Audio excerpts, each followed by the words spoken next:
some words about softening, which you've heard me speak about before. And if any of you know Amoda Ma, my wife and teacher, you'll know she's talked about softening before.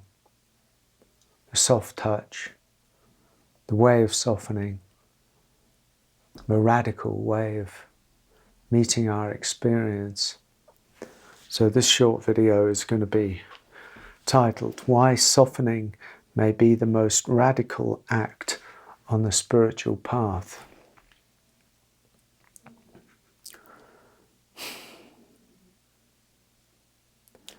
The mind is tenacious, capricious, resolute, constantly fathoming it out, constantly working it out.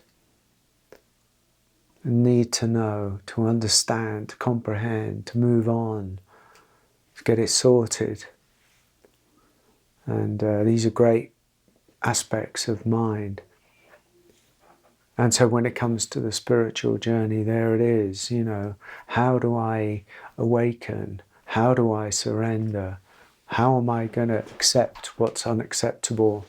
How do I go beyond even my own mind? How do I face all of this stuff? What's the answer? Am I getting it right? Where's the path? On and on and on it goes, and we get moments of illumination, moments of clear seeing, moments of inner freedom, and then back the mind comes.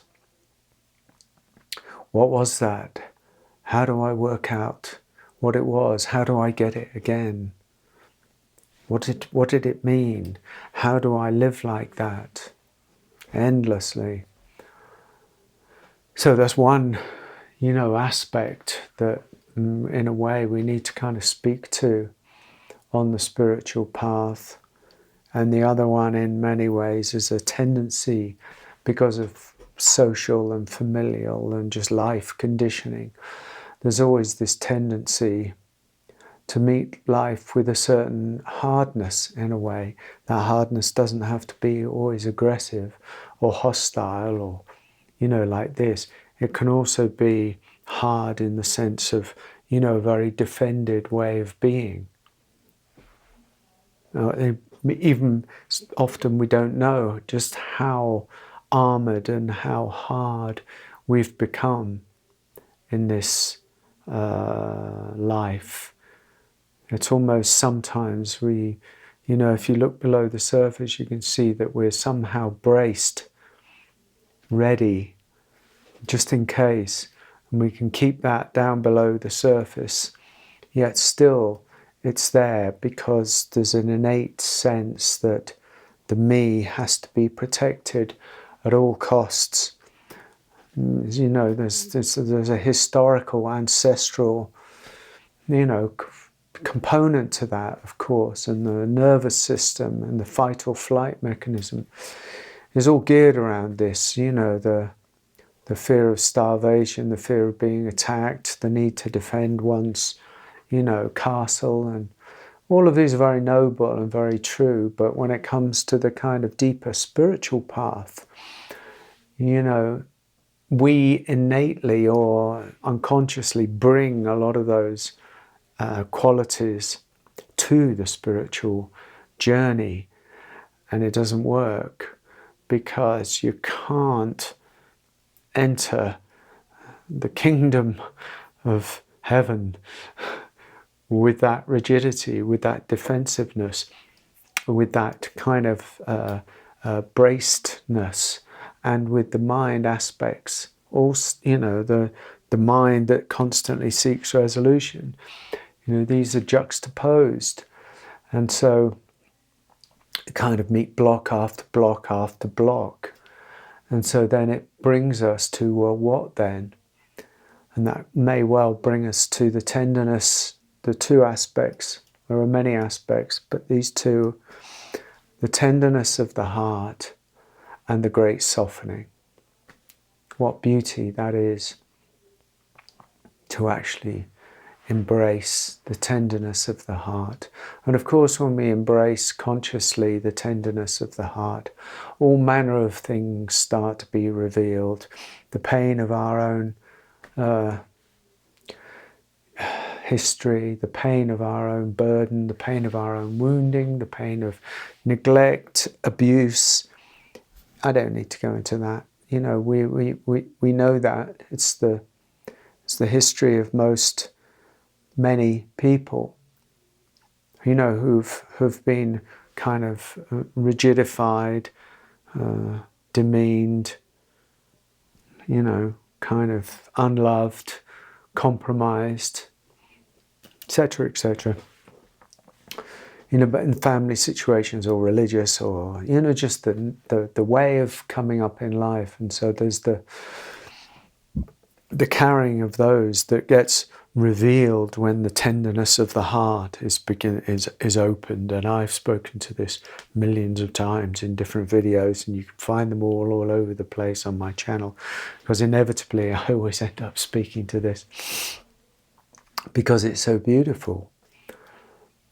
The tenderness of the heart, just to really consciously start to say, it's time. I opened up this heart of mine to see what's been hidden away, locked up. It's sort of inherent on the journey for many people. And but then there's the other side, which is the same thing, but speaking in a more direct way, in a sense, to it, is the capacity that we have. Should we be willing to soften? To soften. What does that really mean? It means to deepen and to soften in our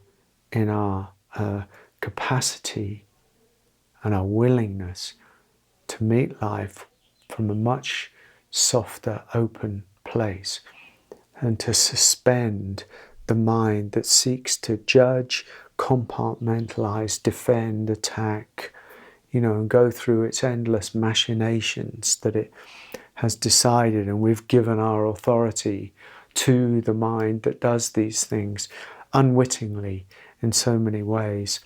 But now we're not so unwitting, and the question is, can we face what happens in that great softening?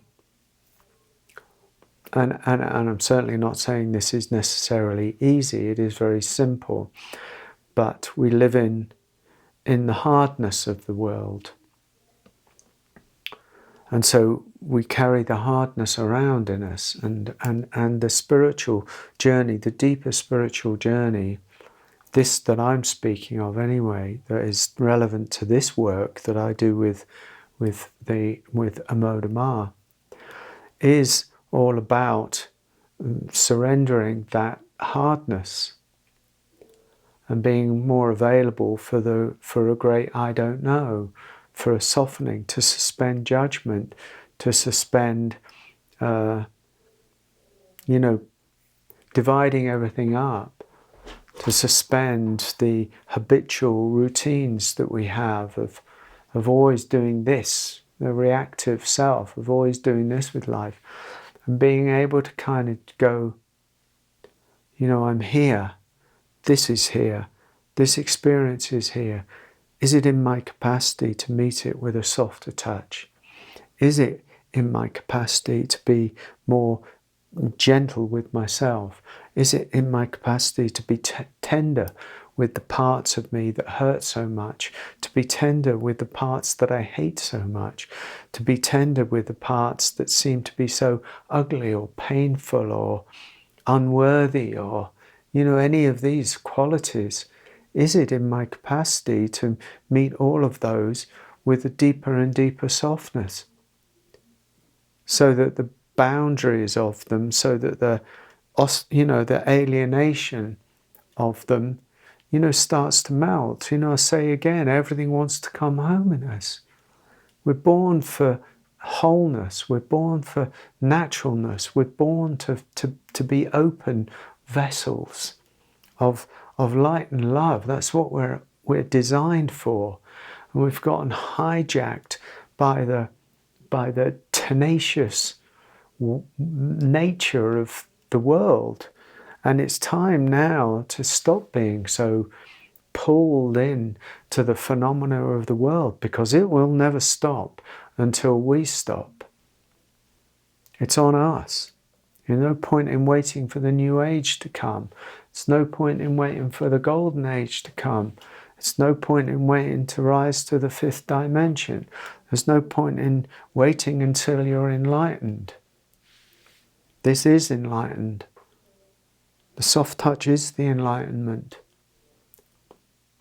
It's just not how it appears or how it appeals to the mind. Mind says, I want to transcend all this pain. I want to transcend this suffering. I don't want to have anything more to do with the human condition. But it's just an imagination of a carrot that's dangled somewhere. But actually the return to this kind of wholeness through the willingness of softening. Not just alone, not softening alone. We're just speaking about softening here. There are other things as well. Of course there's inquiry. Of course there's clearing up your inner temple. Of course there's maybe the practice of meditation. Of course there is, all these aspects. It's not a part-time thing. Spirituality is totality. It's total. It calls us to totality, to give the fullness of our being to this, the fullness of our longing, the fullness of our commitment to it. It's not a hobby. But then the great softening is a challenge to the hardness that we've adopted in the world. And I'm not talking about being like putting yourself in vulnerable situations just to experience softness. That would be absurd, and it would be terrible advice for me to give. But I'm talking about the willingness within each of us to become more aware and see where we're meeting life, inner life and outer life, with a tendency to clench up, and see if there's possible to soften that. Because in that softening is intelligence. In that softening is information. In that softening is the light. In the softening is the healing. In that softening, it doesn't involve anybody else. You don't even have to go out of your house to do it. You just have to be here, because it's the inner world that matters. It's only the inner world that matters. And eventually, when that becomes abiding and clear, that inner world becomes the outer world. You take that out, not through force or habit or practice. Of course, those things can be useful, but because you've become it. So you become that softness. I have become incredibly soft. It hasn't taken away anything from my authority, hasn't taken anything away from my presence, hasn't taken anything away from my masculinity, hasn't taken anything away from whatever small amount of power I have in this crazy world. It hasn't taken anything away from anything. It hasn't made me a weak man or a victim or a doormat in relationship. It's actually just allowed me to become much more intimate with who I am and how I work, and all of my tendencies and all of my vulnerabilities and all of my sensitivities. And they're all allowed because they're all welcome. When I stopped fighting them. When I stopped fighting them. So there it is. This great softening. The tenderness of the heart and the great softening into a deeper allowing of who we are. I hope that's spoken to you a little bit. Many blessings.